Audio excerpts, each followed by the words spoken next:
Thank you everyone for joining us. As I mentioned, we're going to talk about predictive outage detection, which is an interesting new feature that allows transfer switches to switch from being reactive to actually proactive in some cases with power outages. It's actually a brand new feature out there, and we're excited to share with you. As mentioned, my name is Victor Bonaccia. I'm the product strategy director for ASCO. I've been with ASCO and in the industry for 14 years, going on 15 years now, with a background in electrical engineering and engineering management.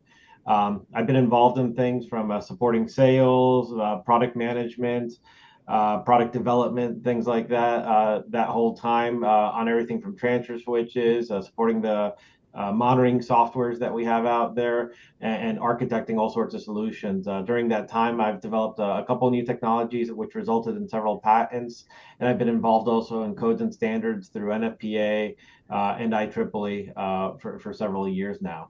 Most recently, last year, I was actually recognized by a consulting specifying engineer as one of their 40 under 40. So I'm really excited to be here to be able to share this exciting new feature with you guys. Alyssa? Awesome. Hi, everyone. Yeah, happy to be here with you all today. My name is Alyssa Hanks, and I am one of the product owners for ASCO, focused specifically on the scope around our electronics portfolio and our monitoring software applications. So I have about 8 years of experience in the industry and within Schneider Electric. My background is in mechanical engineering, but I've had roles ranging from design, systems engineering, technical leadership roles, and now in offer management across global teams within Schneider.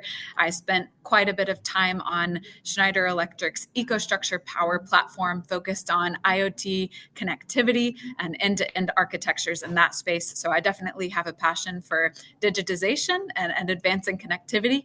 Happy to be here helping Victor present this new feature.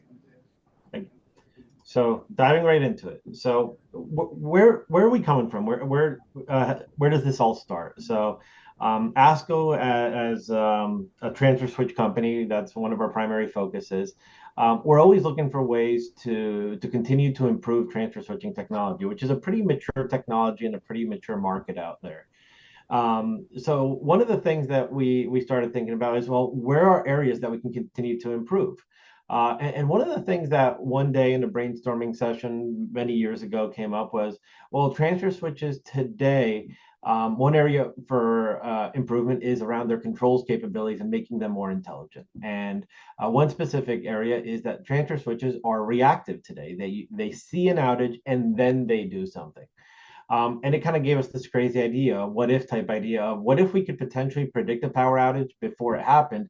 And it kind of led us down this path of investigation, which led to the idea of this feature, which we're going to go through in great detail in the next several slides. But if I had to kind of sum up that feature into one kind of line that captures it all, I'm going to read straight from one of our cut sheets here, is ASCO's patented predictive outage detection feature senses voltage instability conditions or flickers and proactively starts the generator for protection of equipment and reduction of downtime. So that's kind of the marketing pitch for it. But what exactly does that mean? We're going to cover that throughout these slides so you get an understanding of what that really means.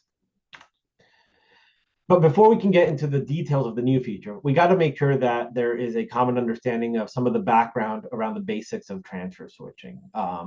Transfer switches today with an ASCO or any manufacturer out there is really, like I said, reactive. And the way they work is they're detecting power outages or under voltages, kind of the same thing to a certain extent, with a very simple concept. They are monitoring the voltage, and that's kind of what's shown as the voltage signal here. And there's a threshold, sometimes referred to as the dropout voltage.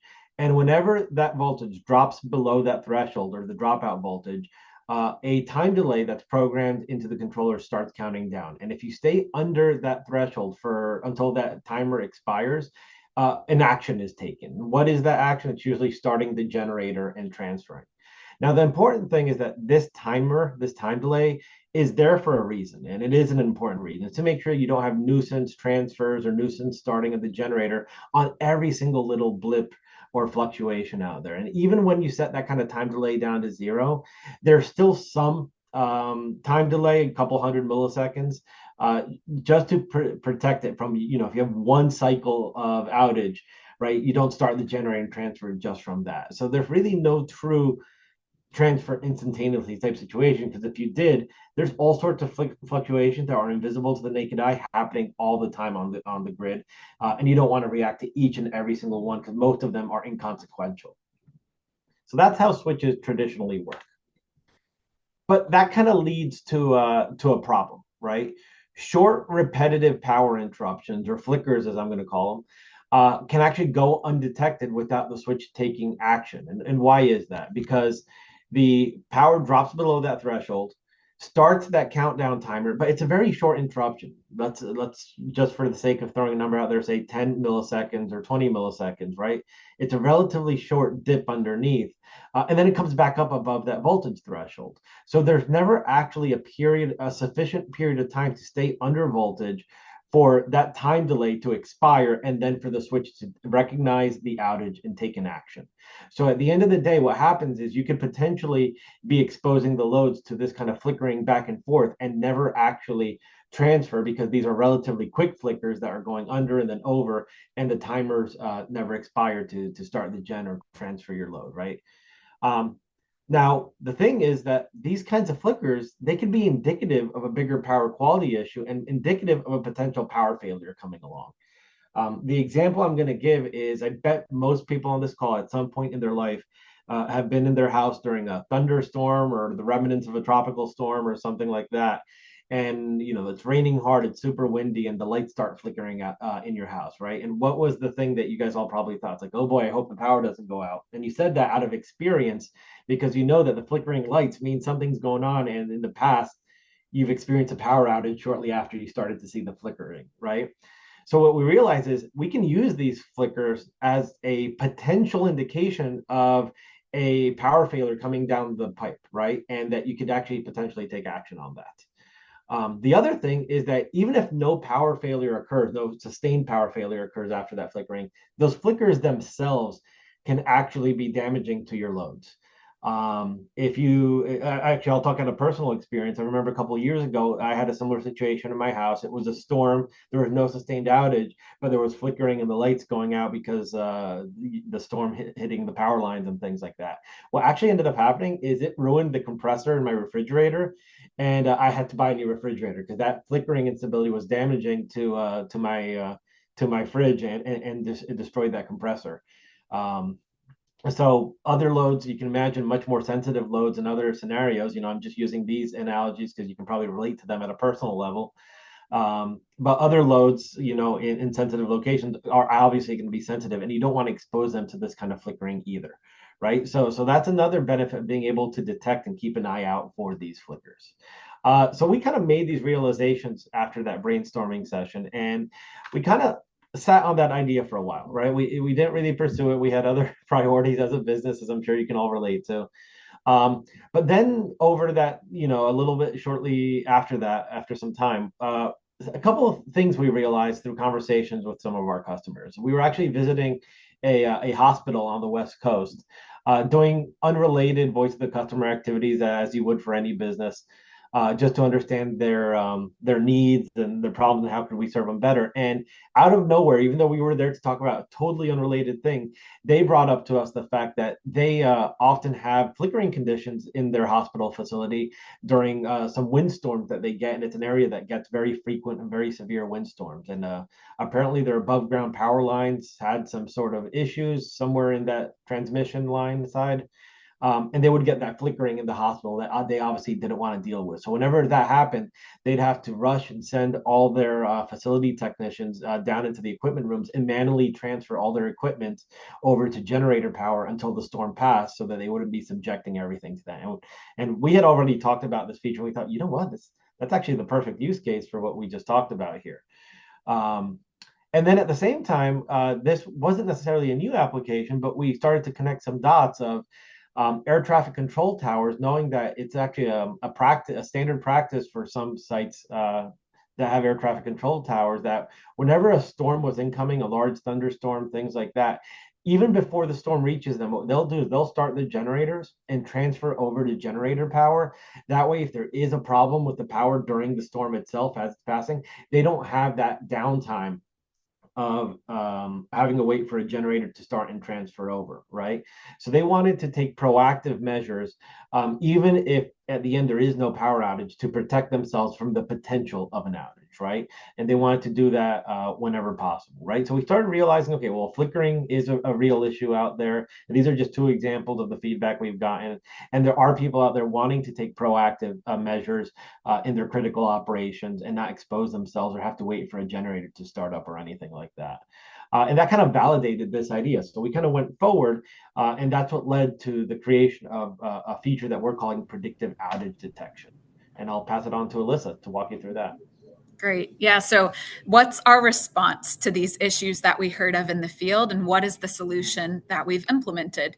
As Victor mentioned, we've integrated a new feature into our transfer switch controller, one of our transfer switch controllers, called predictive outage detection. So, on top of the standard, functionality of a transfer switch controller, this feature is continuously looking at the voltage and monitoring and trying to detect when there are those intermittent and brief voltage instability conditions that may have previously gone unnoticed based on the graphic that Victor showed before. So we're trying to potentially detect those previously unnoticed periods that have a sequence of flickers and then take action. So there are kind of two types of action that can be taken with the predictive outage detection feature. The first and foremost, when we detect a series of these voltage instability conditions, we can place the generator on standby. We can send a generator start signal and make sure that it's running, not transferring the loads, but just making sure that it's there and ready to go on standby if any outage does occur. So in this case, the gen would shut off after any flickering occurs, but this is going to reduce any downtime associated with that gen start timing sequence and make sure that the generator is ready in the case of any actual outage. Option two is to start the generator and actually go ahead and fully transfer the loads preemptively, I would say. So if you have loads that are particularly sensitive, where exposure to these flicker or voltage instability conditions could be harmful, in this case, we could go ahead and transfer them onto a reliable secondary power source and make sure that they experience greater protection.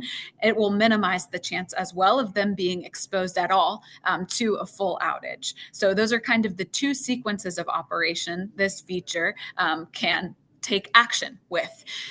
There's one other piece that is a user selectable kind of level alongside this feature. So predictive outage detection in our controller comes with different levels of sensitivity, and we have defined three levels: low, medium, and high. This sensitivity allows a user to adjust how responsive their predictive outage detection feature is going to be to these flicker conditions. So you may want a higher level of sensitivity if you have power quality issues or critical loads that may need to be further protected than others. So this sensitivity is based on an algorithm that combines several factors: magnitude of flicker, duration of these flickers, and the speed at which they repeat over time. So all of those factors are taken into account and entered into a single sensitivity level. You can see on the graphic there kind of the difference in the response of the ATS versus the previous response without predictive outage detection. When the flickers start to come into play, the predictive outage monitoring functionality is going to identify that and actually take response, whereas these flickers before would not have triggered the response of the automatic transfer switch per the standard time delays that are defined in that switch. One other thing is when predictive outage does occur, we do take note within the controller. An event is logged in the event log for the controller. So we know when any response of the transfer switch controller was taken due to predictive outage detection versus other standard features within the transfer switch. All right. So what difference does this feature make? So We definitely think this is a differentiator for some of the reasons we have already mentioned. So, of course, we've talked a lot about protecting loads. In most cases, transfer switches are not going to identify those short, repetitive voltage instability conditions. And so overall, we can improve the power quality seen by the downstream loads. We can also reduce downtime potentially by taking proactive action with this feature. It is a patented innovation, so we have 2 patents on this feature in multiple countries. So it's a global feature as well. And overall, we hope that this feature is driving the standard transfer switch technology and intelligence forward by providing some of these features and functionality. We want to detect problems sooner, have preemptive response of the transfer switch, and allow for user adjustability with the feature overall. All right, so what products is this feature available on? As of April this year, we released the predictive outage detection feature on our 200 and 300 series transfer switches. This is associated with our Group G controller, if you're familiar with the controller type that goes into these automatic transfer switches. This feature is shipped disabled by default on the controller, but it can be field enabled by the customer. So the customer would use that HMI interface to navigate through a menu and select that they want this feature to be enabled. This can be offered to customers in 2 different ways. Any controller shipped new with the latest firmware version, that's version 40 or newer, will natively have this feature available. But we can also upgrade the firmware on existing controllers in the field to enable this feature and have it available on switches that are there already in the field through our field services organization. We have updated all of our Group G controller documentation. So the right side of the slide does show some of the new excerpts from our user manual, showing the different options in the Group G controller menu structure and some details and overview about the feature itself.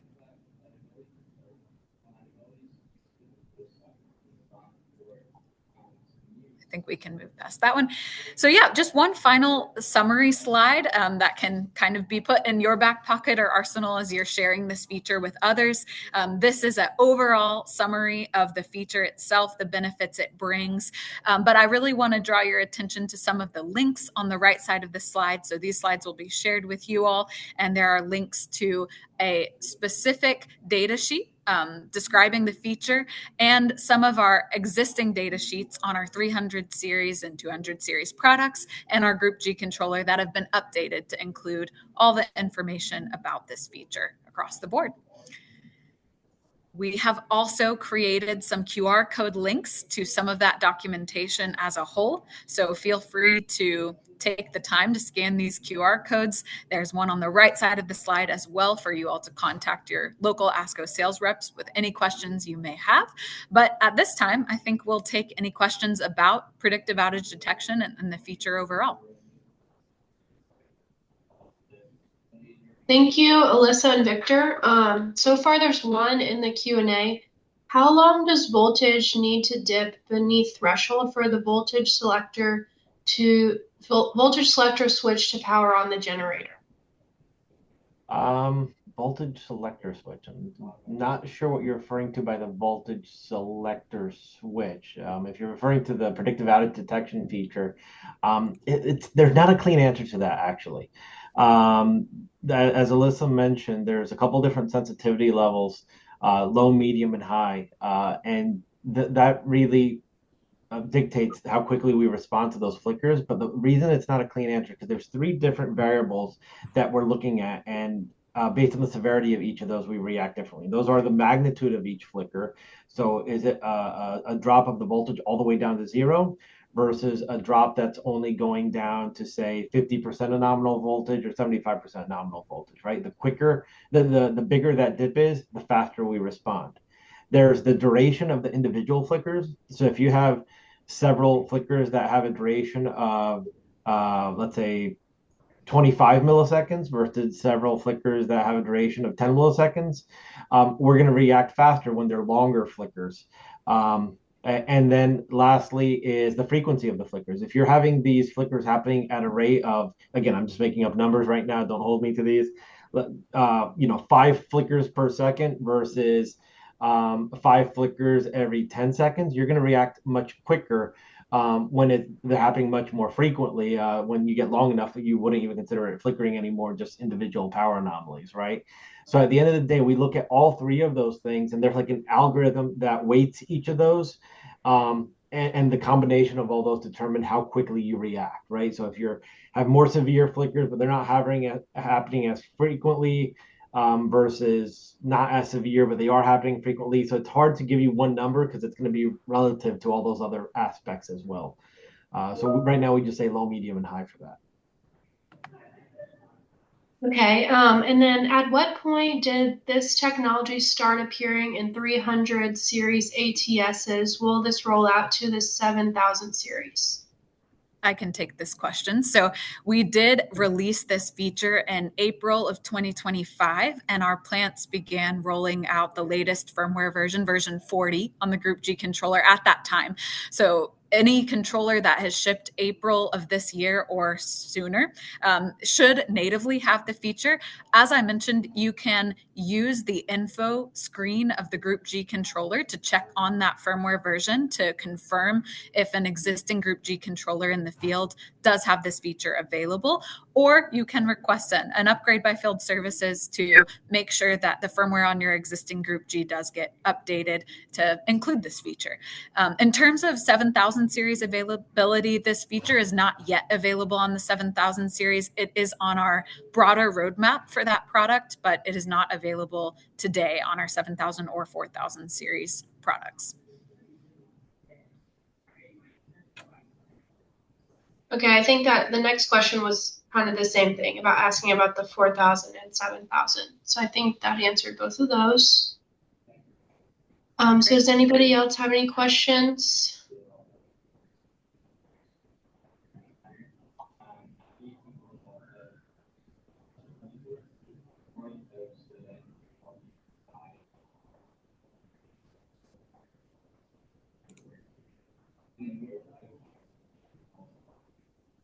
I have a question. This is coming from one of the panelists.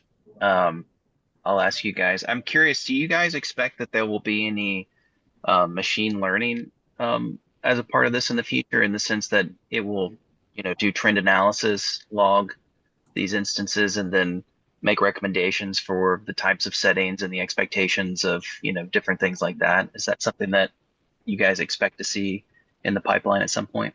Yeah, so it's I can answer it like this. I do expect equipment to become more intelligent over time, and I think we've clearly been seeing that in the electrical equipment market already happening. As far as machine learning at the unit itself, that's always a balancing act because these controllers, you're right, you're trying to keep them relatively low cost. Everyone's always competing on cost. And also from a cybersecurity point of view, you're trying to keep them kind of firewalled from the internet, so they don't always have access to the broader world where people start collecting a lot of this data. But I do expect for them to be getting more intelligent and maybe getting some creative ways on how to use that data over time. So I think we're heading in that direction. Any exact details? It's an evolving market, but it's an interesting dynamic for sure. Does that kind of answer the question? Yeah, absolutely. Thank you.